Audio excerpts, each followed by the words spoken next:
This is Rebecca Raphael with my Lab 9 video report. The problem of this lab was to examine the motion of a spring mass system in which the mass swings in an arc while oscillating on the spring, and it examines two-dimensional motion. I analyzed it using Newton's second law and the energy principle. The main result was that the lab agrees with the energy principle and Newton's second law. The change in energy is equal to zero, which follows the energy principle because all energy is conserved. It also follows Newton's second law because the motion can be predicted. First, I analyzed the video in Tracker.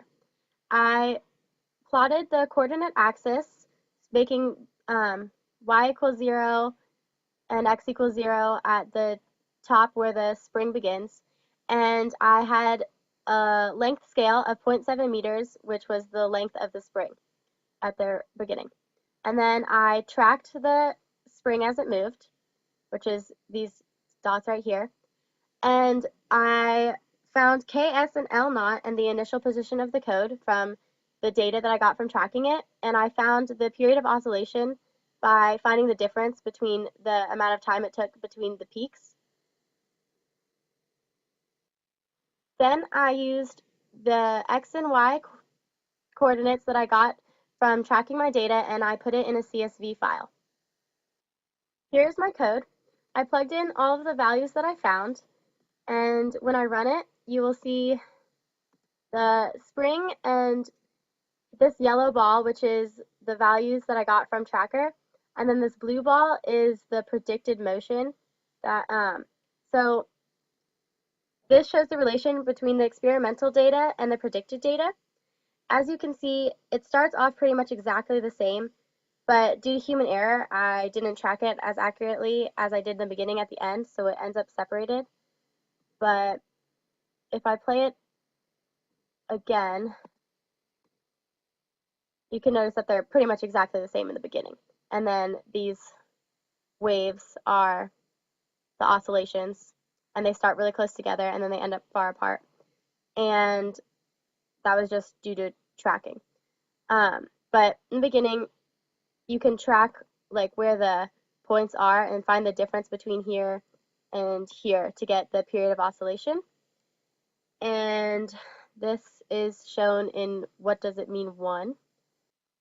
So here I compared the period of oscillation from examining the x component of position with the y component of position. And for the y component, I got 1.52 from the model, and from the simulation 1.48. And then for the x, I got 1.65 from the model and 1.625 for the simulation. And so the difference was 0.13. I put 0.1 here, but it's 0.13.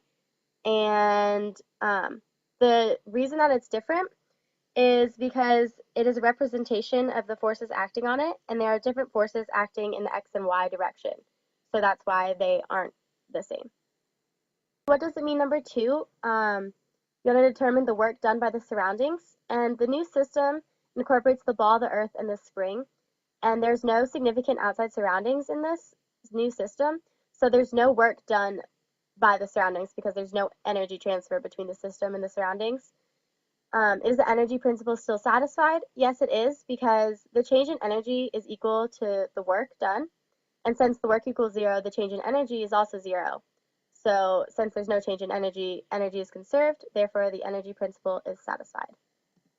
For the difference in origin, which is what number 3 is asking, if you change the origin, then the physics of the system does not change. The potential energy has to do with the interacting objects, so you get different values based on where the origin is because it's based on location, but it's changing, everything is changing the same amount, so the change in energy quality stay the same.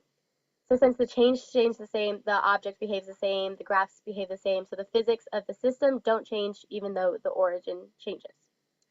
Well, that was my lab. Thanks for watching. It's Becca Raphael.